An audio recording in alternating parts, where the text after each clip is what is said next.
Students, तो इस lecture में हम करेंगे इटली का एकीकरण, ठीक है, जो हमारी बीए 4 सेमेस्टर हिस्ट्री की यूनिट 5th है। इसके अलावा आपकी जो यूनिट 1 to 8 है वो मैं सारी अपलोड कर चुकी हूँ, तो चैनल पे प्लेलिस्ट बनी हुई है, वहाँ से आप उन सारी वीडियोस को देख सकते हैं। इसके अलावा इस लेक्चर या किसी भी लेक्चर के नोट्स या पीडीएफ आपको चाहिए तो टेलीग्राम चैनल ज्वाइन करके वहाँ से डाउनलोड कर सकते हैं, ठीक है। तो अब शुरू करते हैं। आज का हमारा टॉपिक 1859 से लेकर 1860 तक चली थी ये जो इटली के एकीकरण की प्रक्रिया थी, पर कहीं ना कहीं इसकी पृष्ठभूमि भी 1840 में ही तैयार हो जाती है। तो देखिए 1840 की शुरुआत में इटली के एकीकरण ने विभिन्न सामाजिक राजनीतिक आंदोलनों को यहाँ पे कई सारे राज्यों को इटली के एक राज्य में मिलाया, ठीक है। अब इस काम को करने इस काम को कौन कर पाया, तो गैरीबाल्दी जो थे वो इटली को एकीकृत करने में देखिए सफल तो नहीं हुए थे, लेकिन जो मैजिनी है वो सफल रहे थे। अब गैरीबाल्दी जो है उनका भी काफी ज्यादा योगदान है, पूरे तरीके से वो सफल नहीं हुए लेकिन इस आंदोलन को उन्होंने आगे बढ़ा दिया था, ठीक है। तो यहाँ पे 3 ही नाम आपके लिए इंपॉर्टेंट रहेंगे इटली के एकीकरण में। जैसे हमने देखा जर्मनी में तो बिस्मार्क इंपॉर्टेंट थे, इटली में गैरीबाल्दी, मैजिनी और कावूर, ये तीनों नाम आपके लिए बेहद जरूरी हैं, ठीक है। अब इटली का एकीकरण 1815 में वियना में शुरू हुआ और 1871 में जो रोम है वो इटली की नई राजधानी बनता है और इसी के साथ में इटली का एकीकरण पूरा होता है। तो पहले चरण में यहाँ पे ऑस्ट्रिया से स्वतंत्रता प्राप्त करना और दूसरे में इटली के स्वतंत्र राज्यों को एक डोमेन में लाने की कोशिश करना, ये 2 स्टेप्स थे जिसमें इटली यूनिफाइड हुआ था। तो जो कैवूर है उन्होंने फ्रांस में एक नई राजनयिक संस्था का गठन किया और इसकी शुरुआत किसने की थी, मैजिनी ने की थी, ठीक है। अब हम देख लेते हैं एकीकरण की पृष्ठभूमि क्या थी। तो देखिए 476 ईस्वी में जो रोमन राजा है उसके द्वारा इतालवी प्रायद्वीप को ना पूरे इटली में कई राज्यों में बांट दिया गया था।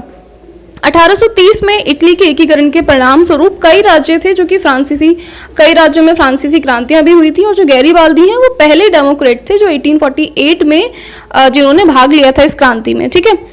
इसके अलावा विक्टर इमैनुअल सेकंड है जो जिनको समर्थन मिलता है और नेपल्स, सिसिली और इटली लौटने में उनको मदद मिलती है, ठीक है।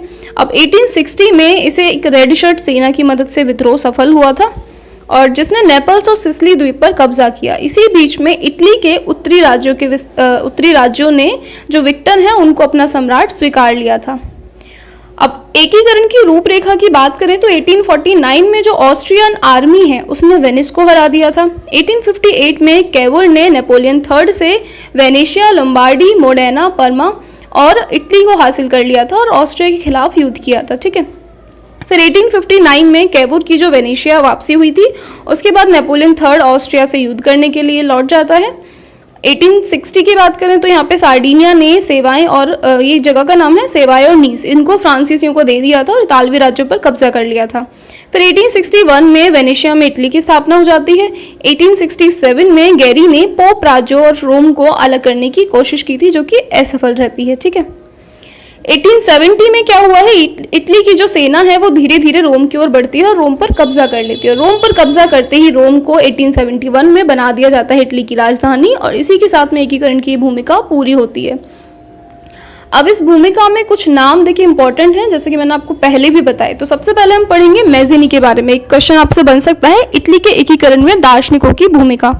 तो जो मैजिनी है वो इतालवी राजनेता है, साथ ही साथ एक पत्रकार हैं और राष्ट्रवादी हैं। तो इन्होंने इतालवी एकीकरण में बहुत इंपॉर्टेंट रोल प्ले किया है। इनका जन्म भी इटली में ही हुआ है और काफी कम उम्र में क्रांतिकारी राजनीति में शामिल हुए थे। इटली की जो मौजूदा व्यवस्था थी उसके ये बहुत बड़े आलोचक रहे।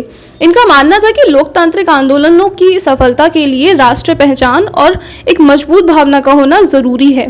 तो इसीलिए इन्होंने एक संस्था यंग इटली की स्थापना की, विदेशी शासकों के खिलाफ विद्रोह किया, लेकिन वो विद्रोह असफल रहता है, लेकिन फिर भी राजनीतिक संस्कृति पर इनके उठाए कदमों का काफी ज्यादा प्रभाव पड़ता है। इनका मानना था कि ईश्वर ने राष्ट्र को मानव जाति की प्राकृतिक इकाइयां बनाने के लिए बनाया है, तो इसी तरीके से इटली को भी एकीकृत होने की जरूरत है। और 1848 में जब विद्रोह हो रहा था तो वे रोम आते हैं और पोप को बाहर निकाल देते हैं और रोम में गणतंत्र की स्थापना कर देते हैं, ठीक है। अब हम आते हैं गैरीबाल्दी। तो देखिए इतालवी सैन्य राजनीतिक नेता थे जिनका जन्म नाइस में हुआ था, सार्डिनिया साम्राज्य के हिस्से में था उस समय वो नाइस, और ये नाविकों के परिवार से थे। तो इनका जो सैन्य करियर है वो 1830 में शुरू हुआ और जब इन्होंने अमेरिका के युद्ध लड़े, 1840 में इन्होंने इटली वापसी कर ली, इटली वापस आ गए और इतालवी एकीकरण में ये शामिल हुए। अब जो मैजिनी ने यंग इटली की स्थापना की थी उसको गैरीबाल्दी ने भी ज्वाइन किया और विदेशी शक्तियों और स्थानीय शासकों के खिलाफ इन्होंने सैन्य अभियान किए। सार्दिनिया के समर्थन से गैरिबाल्दी नेपल्स को जीताए और दक्षिणी इतालवी राज्यों को एकजुट करने में ये सक्षम हो पाए। अब जो पहले हमने पढ़ा कि रेड शर्ट नामक एक संगठन था, उस पर भी इन्होंने काफ़ी बल दिया और सिसिली नेपल्स को भी इन्होंने मुक्त कराया उसी की मदद से। अब जो युवा स्वयंसेवक हैं उनको ताकत मिल जाती है इनकी वजह से, और स्वयंसेवकों ने भी भाग लिया और उत्साहपूर्वक मार्च की। रोमन गणराज्य की ओर से ये प्रमुख सेनानी रहे और इटली के एकीकरण में भी समर्पित थे, है ना। लेकिन फिर भी ये दोनों मिलकर इटली को अभी तक यूनिफाइड नहीं करा पाए। अब हमारे पास तीसरा नाम आता है कैवोर, ठीक है। तो जो कैवोर हैं वो भी इतालवी राजनेता थे और 19वीं सदी में इटली के एकीकरण में प्रमुख व्यक्तियों में से ये एक रहे। एक कुलीन परिवार में इनका जन्म हुआ है, कानून का अध्ययन इन्होंने किया है और 1840 में राजनीति में शामिल हुए। सार्डिनिया में चैम्बर ऑफ डिप्टी के सदस्य के रूप में इन्होंने सेवा की और उदारवादी थे ये, और इनका ये भी मानना था कि क्रांति की बजाय कूटनीति से एकीकरण होगा। 1850 में एक प्रमुख व्यक्ति के रूप में उभरते हैं और सार्दिनिया के प्राइम मिनिस्टर के रूप में इन्होंने सेवा की है। एकीकरण के कारण विदेशी शक्तियां विशेष रूप से फ्रांस का समर्थन मिलने में इनको इन्होंने कोशिश की इनको फ्रांस का समर्थन मिल सके। अब कैवोर की उपलब्धियों में 1859 में सेकेंड इतालवी स्वतंत्रता संग्राम होता है जिसमें इनकी काफ़ी बड़ी भूमिका रहती है और नेपोलियन थर्ड के समर्थन से ये ऑस्ट्रियाई साम्राज्य को हरा देते हैं। इटली के एकीकरण का जो मार्ग है वो प्रशस्त हो जाता है। कैवोर जो थे स्पष्ट रूप से इटली को अंतर्राष्ट्रीय समर्थन मिलना चाहिए इस पर जोर देते थे। साथ ही साथ सार्दिनिया के नेतृत्व में इटली को एकजुट किया इन्होंने और 1854 में क्रीमिया युद्ध हुआ जिसमें कैवोर ने रूस के खिलाफ ब्रिटेन और फ्रांस की सहायता की, ठीक है। सहायता के लिए सेनाएं भेजी थी एक तरीके से। और 1871 में रोम को फ्रांसीसी नियंत्रण से मुक्ति मिल जाती है।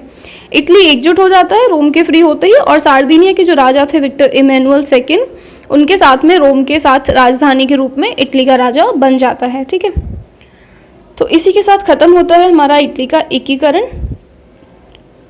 तो ये PDF आपको मिल जाएगी टेलीग्राम चैनल पे और ये इंपॉर्टेंट क्वेश्चंस हैं जो आपसे पूछे जा सकते हैं BA 4th सेमेस्टर हिस्ट्री से, ठीक है। तो मिलते हैं फिर किसी नेक्स्ट वीडियो में।